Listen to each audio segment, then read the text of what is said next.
Welcome to the Unitarian Universalist Church of Palo Alto. My name is Ryan Weller. I'm a he and a him.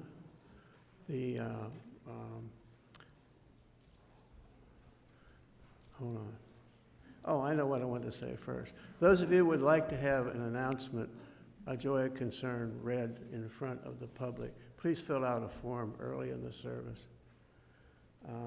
You're welcome here at this church where we gather to deepen our spiritual lives, nourish connection, learn from one another, care for one another, and tend to our world.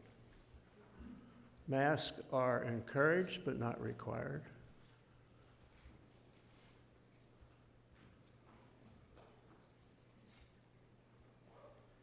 If you have questions about Unitarian Universalism, there's a table outside where you can get a lot more information, or speak to our membership coordinator, who's Mr. John Wright, who happens to be behind me and is the main speaker today. Hi. You can leave contact information at the desk. There are a few people here who may not have been here before, so you're most welcome to join us.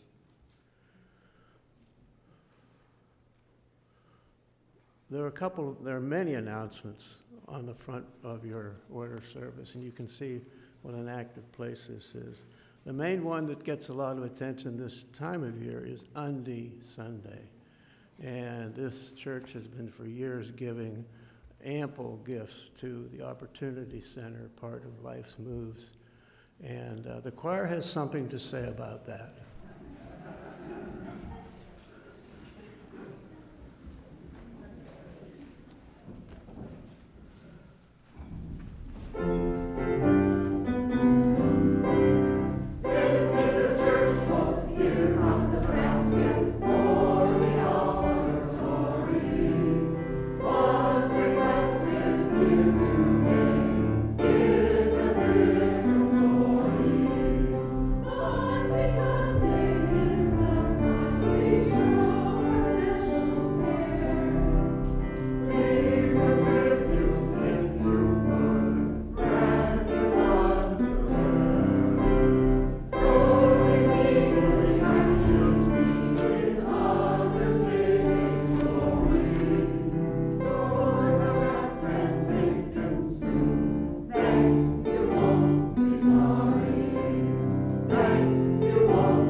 You'll notice when the choir performs later on, there's a guest conductor here this morning whom I haven't met. Would you introduce yourself and let us know who you are?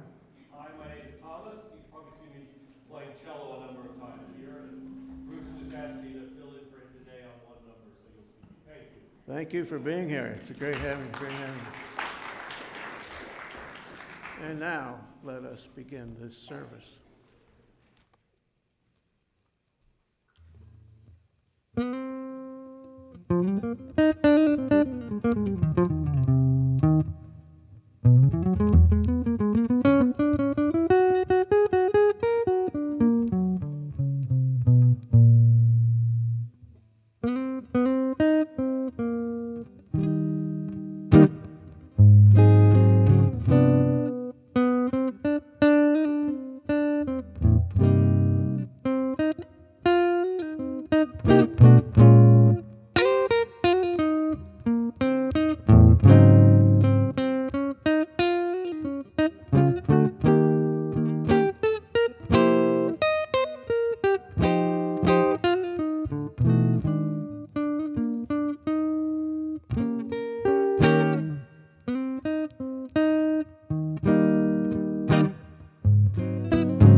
If John didn't have so many important things to say today, I'd say, let's let this gentleman go for the hour.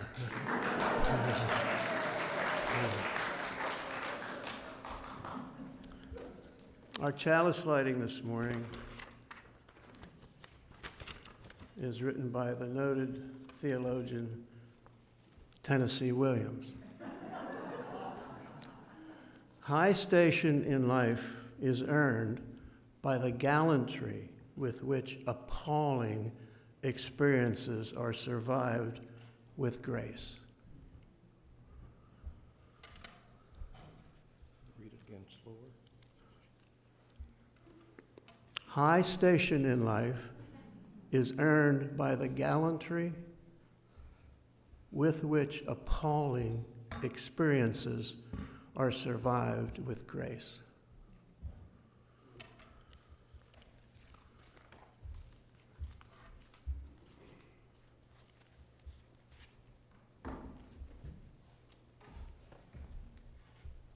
Thank you, Brian. I was just kidding about reading it slower. Our centering words this morning come from the esteemed African-American author James Baldwin, one of the best writers of our time and of any time, for my money. He says, the bottom line is this: you write in order to change the world, knowing perfectly well that you probably can't, but also knowing that literature is indispensable to the world. The world changes according to the way people see it. And if you alter, even by a millimeter, the way people look at reality, then you can change it. If there is no moral question, there is no reason to write. I'm an old-fashioned writer, and despite the odds, I want to change the world.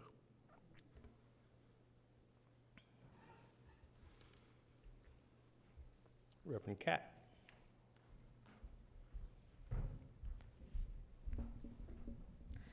Good morning. I would like to invite all those who are young or young at heart to come up on the quilt. Today we have quite a treat. John will be doing the story with us this morning. The story is called Whistle for Willie. Does anybody here know how to whistle? Whoa, can you whistle really well? Awesome. I am like a character in the story who does not know how to whistle very well. So when it comes to this part of the story, I invite you to whistle as loud as you can.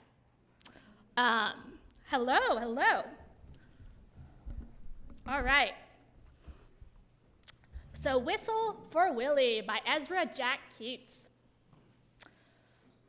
Oh, and see that little dog? That's Willie. All right. So, oh, how Peter wished that he could whistle. He saw a boy playing with his dog. Whenever the boy whistled, the dog ran straight to him. Peter tried and tried to whistle, but he couldn't. So instead, he decided to turn himself around and around and around. He whirled faster and faster. When he stopped, everything turned down, up and down and around and around. Peter saw his dog Willie coming. Quick as a wink, he hid in an empty carton lying on the sidewalk. Wouldn't it be funny if I whistled, Peter thought. Willie would stop, look all around to see who it was.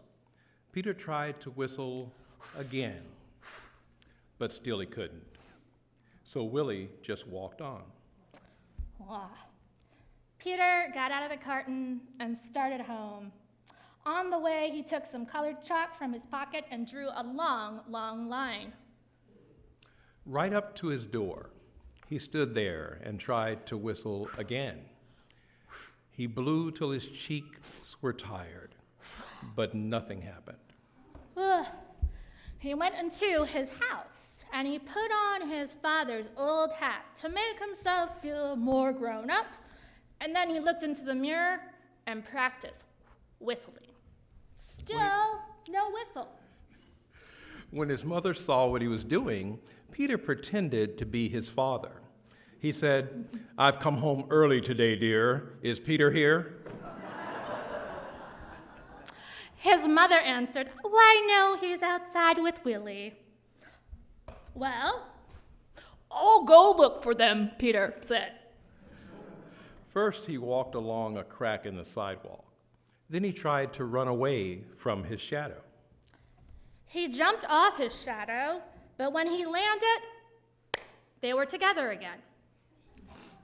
He came to the corner where the garden was, and who should he see but Willie? Peter scrambled under the garden. He blew and blew and blew.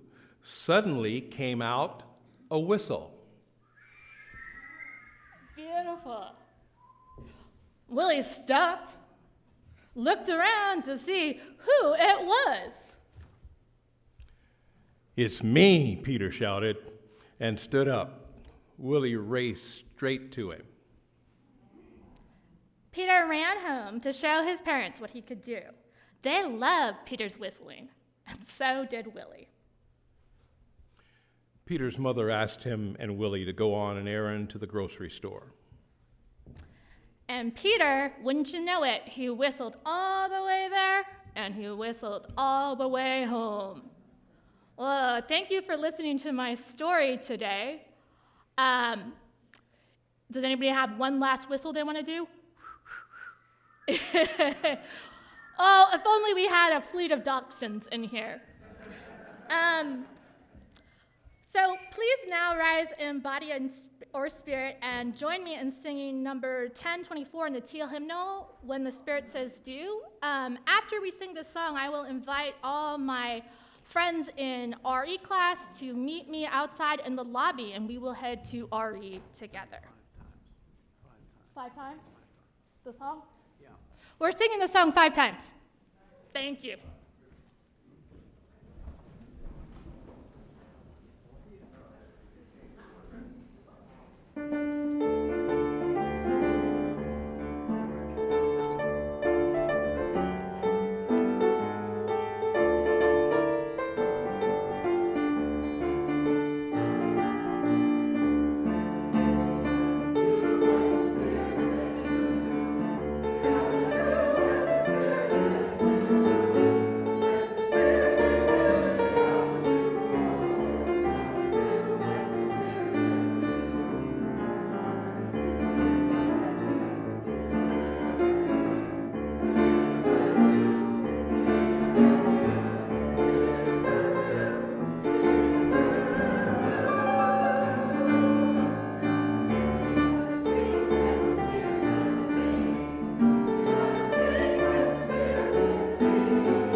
You all are in great voice this morning. That's right. This is the time of the Sunday morning when we take a moment, couple moments, to share the important things in our lives that we wish one another to know. This is listed as a reflection, but really it's a paid advertisement. John very kindly let me slip this in here because I've been involved for a while and I've been trying to promote more people in our church to be involved in the Worthy Now prison ministry of the UU Church of the Larger Fellowship. I can't think of a better way to promote this than to read a letter I got from my pen pal who's serving in Texas, 40-year sentence in Texas, and he's age 34 right now. He's been in 13 years. I didn't ask for this letter. I just told him I was going to try to get a few more people to write letters. Dear Brian, as I start this, my mind is jumbled with so many things I want to say to you. I think it best if I keep it simple. Thank you. I really can't tell you the full impact your friendship has brought into my life. Let me tell you the short version. When I was in grade school, I was brought up Catholic. As I was going through high school, I joined the Latter-day Saints. Still later in life, I attended a non-denominational church. I always felt my flaws were glaringly obvious, and the judgmental peers in these churches never accepted me. They just looked down on a sinner. I'm 44 years old. I'm serving a 40-year sentence in prison for murder. When I first wrote to the UU Church, I was skeptical anyone would write back. Imagine my surprise when Angus McLean offered me classes to educate me about the church. And when Miss Beth Murray said she would try to get me someone to write to, I said, why? The answer, she said, because Jesse, you are worthy. You are loved. You are family. I never had that. Being able to correspond with you and laugh and be listened to, it's been a ray of my life in this dark and dreary place. To anyone considering being a pen pal, I would say you can alter a person's life. I feel as though I belong. That feeling comes from the love that flows from my friend's heart to me. I sincerely hope that someone else will choose to help another prisoner feel the way I do. Thank you for all your time, and thank you for making me feel worthy just the way I am. I have all the information if anybody wants to follow up on that.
This is a modern-day version of the story of David and Goliath.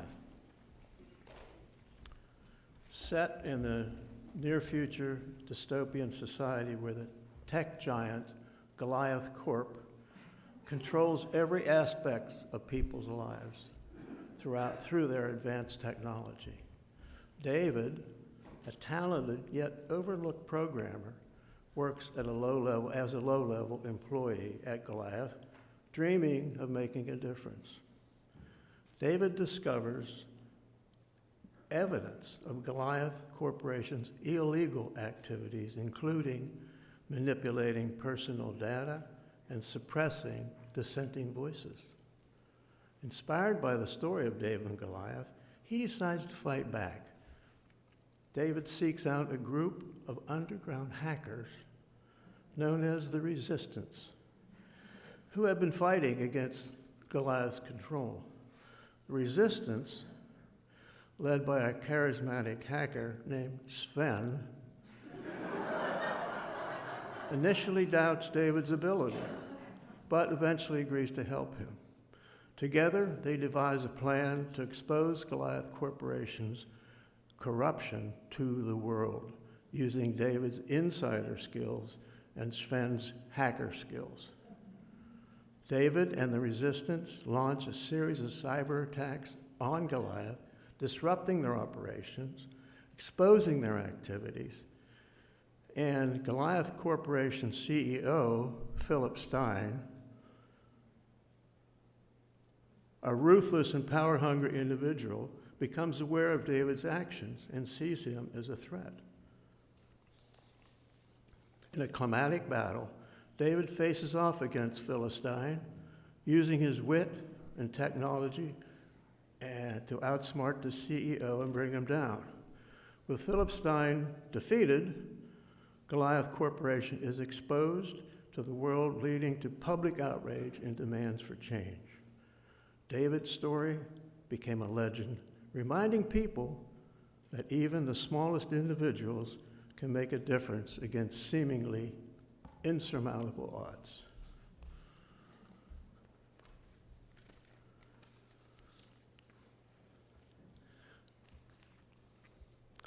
This church is self-sustaining financially. We don't get money from anywhere. We don't get any guidance from any higher power.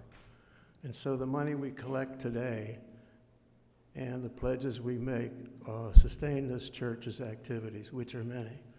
This church also supports the Unitarian Universalist Association, along with many outside local organizations. It's now time for the box to come forward, and we'll collect the offering and listen to Peace, Horace Silver.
The house sat on top of a red clay hill, and no secure foundation had ever been poured. Instead, the small white shotgun house rested like a tired soldier who'd seen way too many battles on top of cement blocks at each corner. The front of the house was higher than the back, so that when one climbed the uniquely compromised steps and entered the enclosed front porch, stepping onto the screaming wooden boards leading into the living room, and walked straight back toward the kitchen, one was walking slightly downhill. 3 main rooms and a bathroom with a sink and toilet only. A large, thin metal tub, multi-gallon tub, hung loosely on the side of the house so that once heated, bath water could be poured and the family could wash the dust from the day from their bodies and from their clothing. I was seated in the middle room of that house when my great-grandmother's voice broke into the silence like a drummer playing in a quiet cemetery. She advised us, me and my great-grandfather, that we were going to the movies tonight. She said, we're going to go to the movies and we're going to see Guess Who's Coming to Dinner. I remember how animated the house was when she said that, and G.I. Joe had to go. I was excited, not because I knew what the movie was about. I did not. I was excited because I'd never been to the movies before. The year was 1967, if I have it right, maybe 68.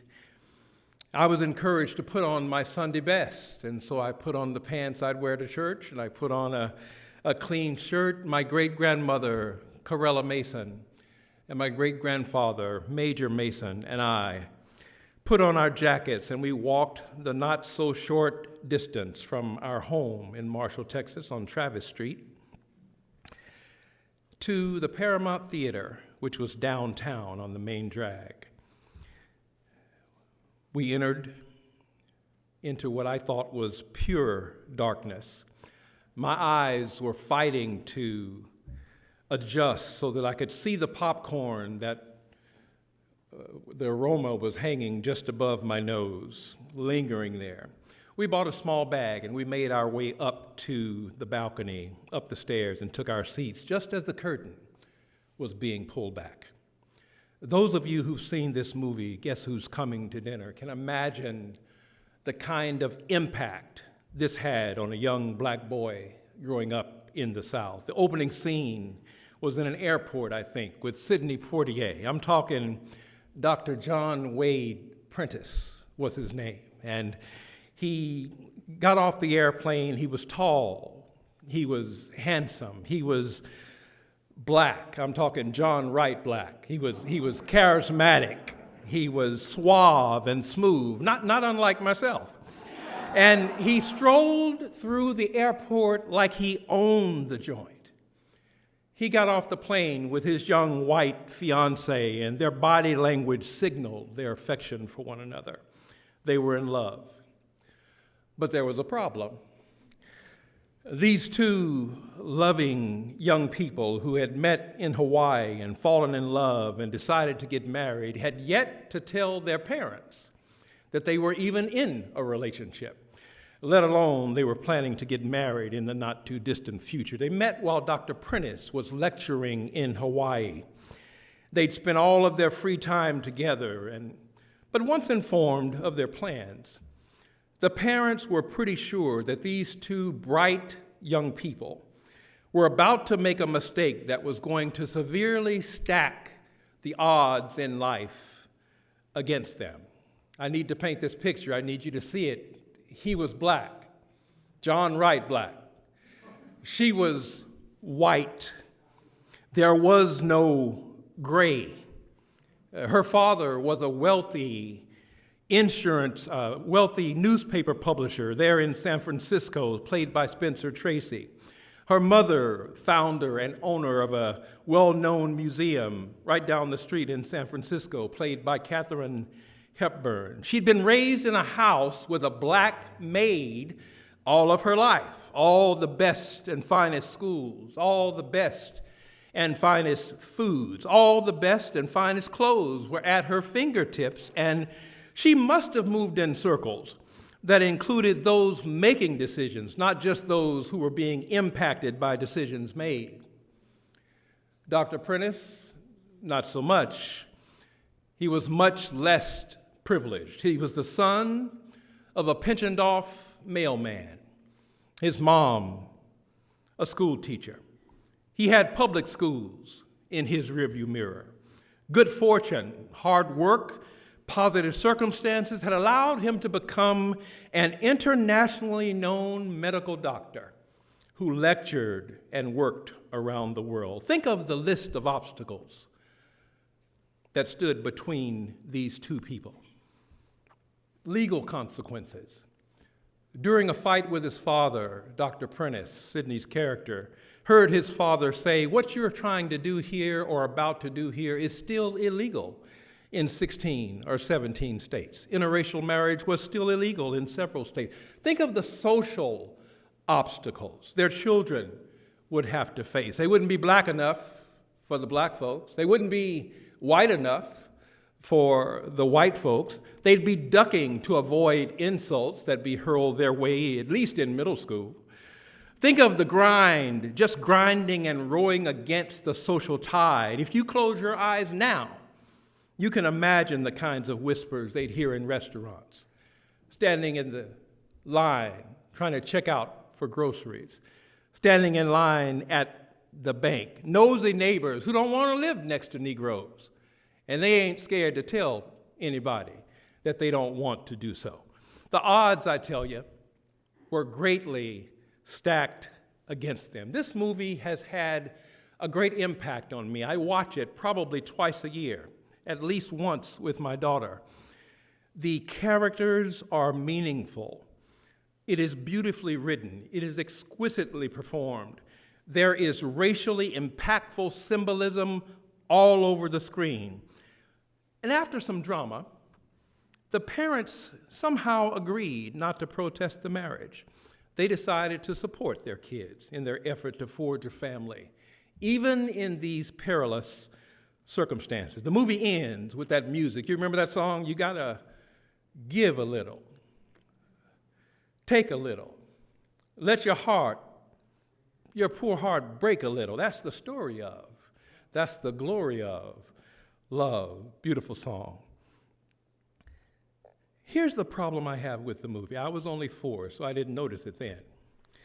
But I watched it again when I was in college, and I noticed that the most important part of the movie was left out. The movie ended while they were singing that song. Sidney and his fiancée were going to get married. The family sat down to dinner. We did not get a chance to see anything that happened in terms of the obstacles that they were facing. They simply walked away, we sang a song, and everybody lived happily ever after. Well, I'm afraid that David is coming to visit us today. And David is coming to say, not so fast. Not so fast. I've got a story to tell, and my story doesn't come with a cliffhanger.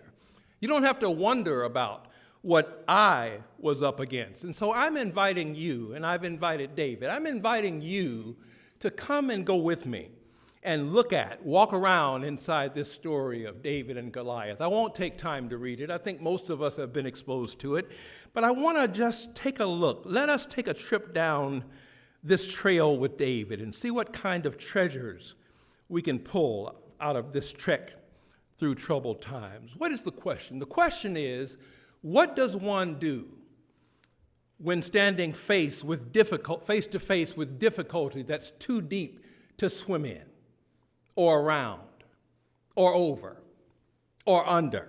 What does one do? How should we behave when circumstances threaten not only our livelihood, but the gift of life itself. I got 3 suggestions, and I'm going to take my seat. First suggestion coming from David's story is this. There is, when facing overwhelming odds, there is hope to be found in focusing on one specific goal. This biblical story of David and Goliath has long been a favorite. I stopped counting years ago, but I must have talked about it or around it hundreds of times in these 40 years that I've been in and around pulpits. As a child, some well-meaning person in Texas told me David was a brave kid. He saw a giant, threw a rock, hit him, and went home. That's how the story was taught, and I'm a little bit embarrassed standing here today to say to you that that satisfied my curiosity for a very, very long time, until I learned from one of my teachers. She said to me, "John, you have a right to bring your questions and your curiosity to any text, any story, any book that you read. You have a right to ask questions about the motives, about what caused a character to say what they said, to do what they did. You have a right to ask questions of the text." And so I've been wrestling with David for the last few weeks, trying to gain a sense of why he did some of what he did. And I want to just dig around in it here with you today. And I've invited David to join us in the presence of all gathered here today. David's coming here. He'll be sitting in the chair that Brother Khalil was sitting in just a moment. I want you to count down from 3 to 1 with me, and David will appear. Ready? 3, 2, 1. David. Okay, well, that didn't work. But I do have a secondary plan. How about this? How about I'll let you know what questions I asked of David, and then I'll let you know what David's answers were. Here's my first question for David. I asked David, what was your contingency plan had there been more than one giant? What were you planning to do? How were you going to handle yourself, little Mr. Boy who knows everything? What were you going to do had there been another giant? I was expecting a simple answer. David's answer was not simple. David said to me, "John, what possible difference would that have made? You can't fight but one giant at a time." This little boy educates us in this situation. Hard to fight more than one giant at a time. Hard to fight drug and alcohol addiction and sexual abuse at the same time, because they're friends. They hold hands. They work together. Hard to fight more than one giant at a time. I spent 13 hours in November in the emergency room in the East Bay. I'm a type 2 diabetic, have been since 1996, and so I go every 90 days to get A1C check and some other stuff they look at to make sure that I'm okay. Did my normal tests, got home, doctor called and said, "John, you need to go immediately to the nearest emergency room. Have them hook you up to an IV and do these tests again. We need to see if what we're seeing is clear."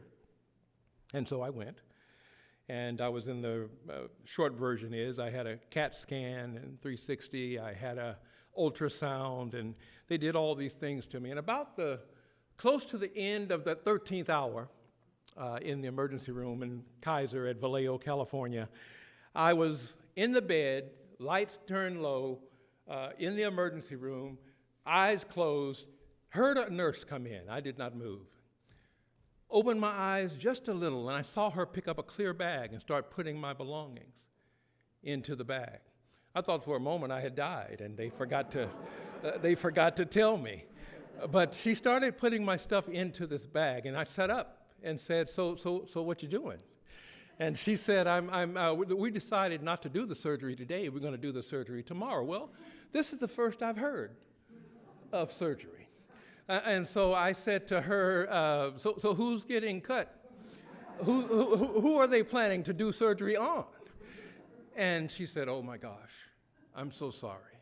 She realized that she had said a bit much, and the nurses had not yet briefed me that they had found gallstones. They wanted to take out my gallbladder, and they wanted to do it right away because my pancreas was being compromised, because there's a doctor in the house who could tell you how the little duct could be impacted, and I have pancreatitis, basically, is what's happening there. And so anyway, I didn't know about the surgery, so I decided, well, you know what, I think you probably want to have a doctor come in here and talk to me face-to-face about this so-called surgery before you just have me move upstairs.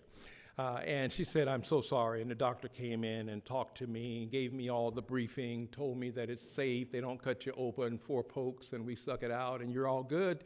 Go back to work in 3-4 days. I decided to get my clothes, put on my shoes, and go home. And I did. I've worked on my diet.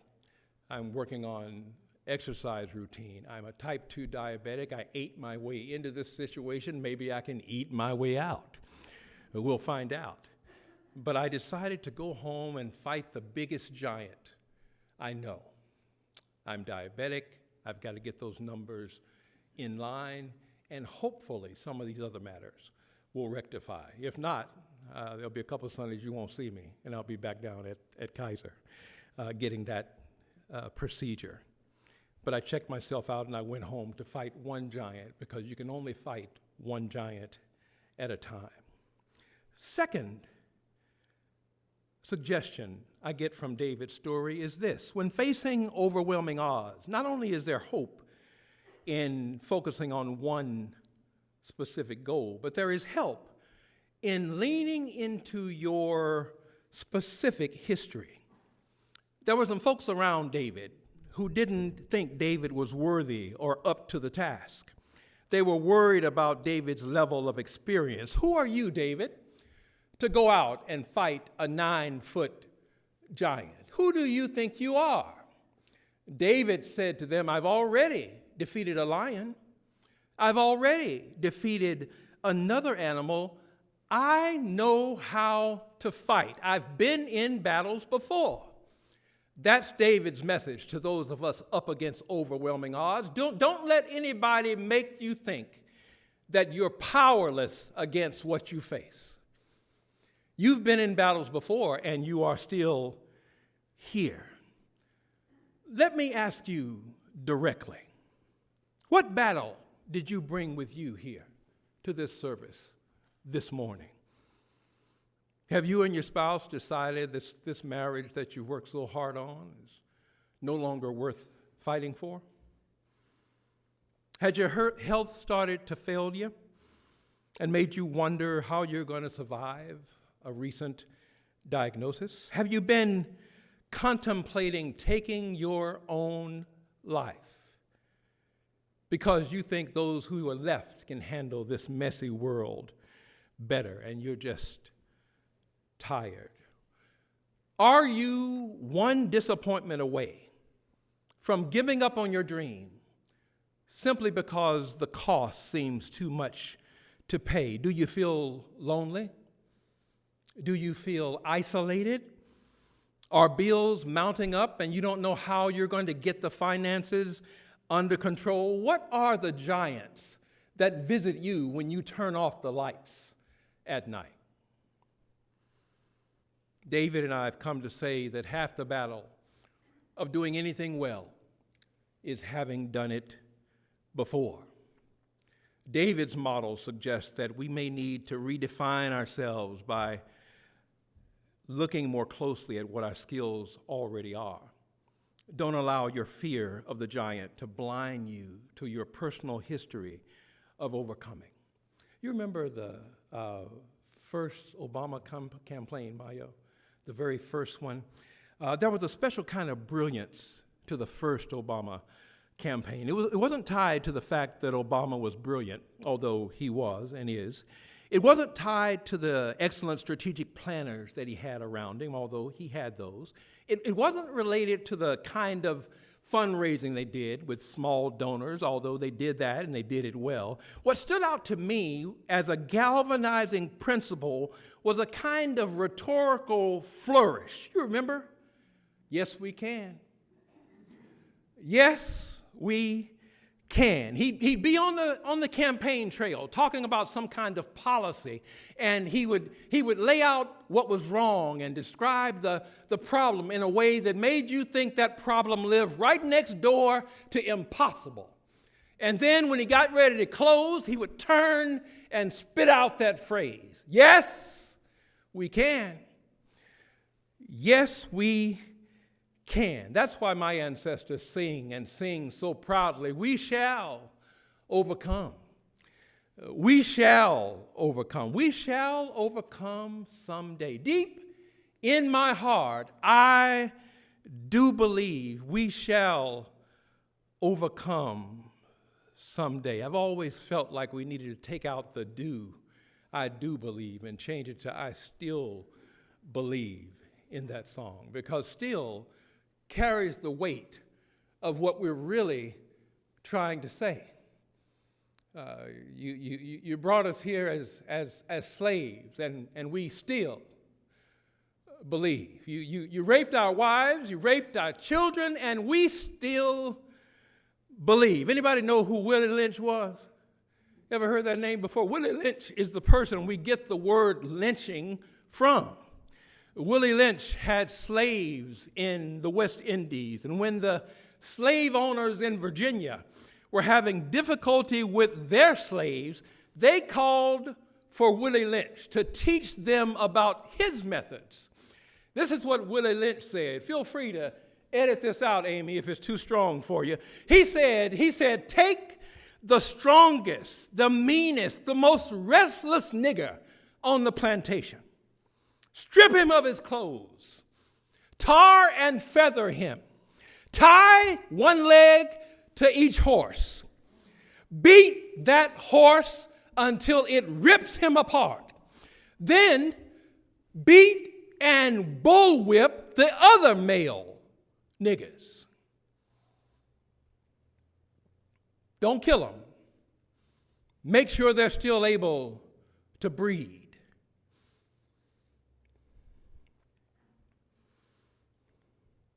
And my people sing, deep in my heart, I still believe. Can you feel the force of the word still? I still believe we shall overcome someday. Do I have time for one more? Not only when facing overwhelming odds, not only is there hope in sticking with one specific goal. Not only is there help in leaning into your own history, because you can do it, you've done it before, there is power in getting comfortable with the notion that there are some things God cannot do. Okay. All right. Call it what you want. Call it what you want. There is power in the notion, getting comfortable with the idea that there are some things that the universe, that God, whatever you want to call it, simply cannot do. I had one last question for David. David, the question was, something happened in this story that was really baffling to me. David was standing outside, and here's Goliath. Every day he would give forth his normal call of defiance, making sure they knew he was there, and he was there to kill them. And then one day, Goliath starts running toward the battle line. You ever read that story? 1 Samuel chapter 17. I don't want to put too much Bible in here. There's a story. He starts running toward David. And what amazed me was what David did. David did not run the other way. David started running toward Goliath. Okay, All right, you didn't hear that. Goliath is a 9-foot giant. David is a little boy. Goliath runs toward the little boy. The little boy starts running toward the giant. Biblical scholars say that David ran toward Goliath because he expected God to intervene. He expected God to intervene. No, I'm not going down that road. I know where I am. But I want you to know what David's expectation was. This is where David and I part ways. With all due respect to the biblical scholars, with all due respect to David and his courage, I maintain that David did the right thing, but for the wrong reason. He was expecting God to intervene. But running toward the battle line was a damn good idea, because what do you think would have happened if David had allowed Goliath to hit him first? What would have happened if David had allowed the giant to land the first blow? The battle would have been over. Israel would have been defeated. Running toward the battle line was a really good idea. David says, don't be afraid to be aggressive when faced with overwhelming odds. Don't expect necessarily for God to intervene, but just know that you cannot allow your fear to paralyze you in the face of tight consequences. Growing up, I had two major fears, fear of the dark and fear of the dead. I got over both of them later on, but I was in the first grade walking up Travis Street in Marshall to Sam Houston Elementary School. It was around Easter, and it was dark outside. Did I tell you I'm afraid of the dark? We were walking up the hill, and it's dark outside. My brother knows I'm afraid of the dark, but my brother goes off, and he hides himself so I cannot see him. So I'm standing outside in the dark. I'm afraid of the dark, and so my brother will not reveal himself. I'm calling my brother's name, asking him to come out. Please let me know where you are. He won't come out, and I'm standing outside in the dark. I mentioned that I'm afraid of the dark. I turned around to look behind me, and there was a graveyard. Did I mention I was afraid of the dead? And so I stopped screaming, and I started running, because I realized I could not allow my fear to paralyze me. David says, turn your fear into fuel, not frustration, and you have a chance against overwhelming odds. David and I thought it wise to emphasize that the giants in our lives are real. Their presence is real. Their persistence is real. Their potential is real. Not only is it real, but it's often reproducible. The potential havoc they can rain down on us and our otherwise steady and stable lives is monumental. Is there anybody here who knows anything about fighting Goliath?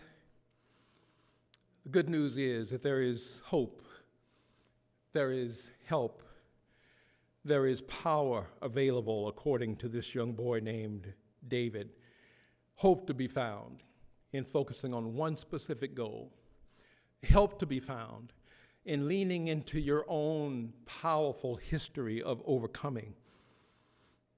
And power to be found in getting comfortable with the idea there's some things you got to do for yourself, and God cannot do them for you. I'm going to file this sermon under overpromised and underdelivered. Full transparency, I don't know what it's like for you to deal with overwhelming odds. I don't know what are good, better, or best practices and strategies for you when you deal with what is overwhelming you. I cannot vouchsafe with certainty that the suggestions of David are powerful enough for you to apply them in your own life, but I have to remain hopeful, at least in my own situation. I gave up magical thinking long time ago. But I need to tell you that the folks who raised me, the people who cared for me when I couldn't care for myself, believed in a place beyond what we can see. If my mama was here, my grandmother was here, if my great-grandmother were here, she would say to you, there's difficulty in this life, but there is another life. She'd say there's heartache and pain in this life, but there is another life. I know there are enough degrees in this room to heat up the city of Palo Alto. I get where you are, and I don't buy the theology either, but I have a question for you. What if they were right? What if what they said to me was true? There is another life. Heartache here, another life there. Tell me about the world to come. Oh, they tell me of a home far beyond the sky. They tell me of a land far away. They tell me of a home where no storm clouds rise. Oh, they tell me of an uncloudy day. They tell me of a home where my friends have gone. They tell me of a land far away where the tree of life in eternal bloom sheds its fragrance through that uncloudy day. They tell me that God smiles on God's children there, and God's smile drives all their sorrows away. And they tell me that no tears ever come again in that lovely land of uncloudy day. Oh, the land of cloudless day. Oh, the land of an uncloudy day. They tell me of a home where no storm clouds rise. Oh, yes, they tell me of an uncloudy day.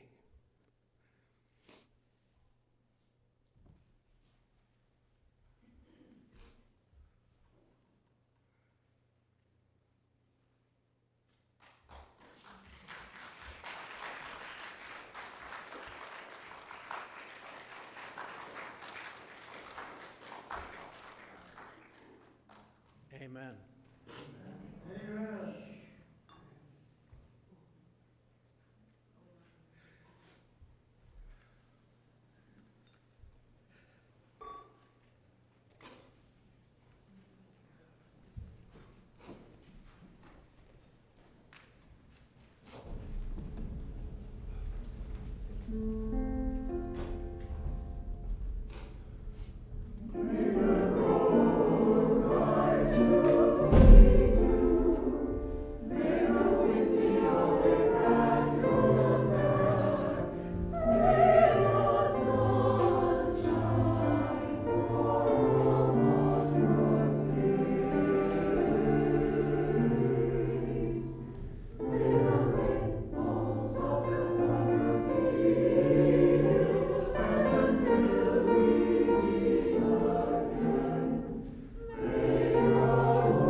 As we complete our service, those of you at home, please stick around and join your Zoom groups and join hands, if you will, and join us here in the auditorium as we together share our benediction. Go out into the world in peace. Be of good courage.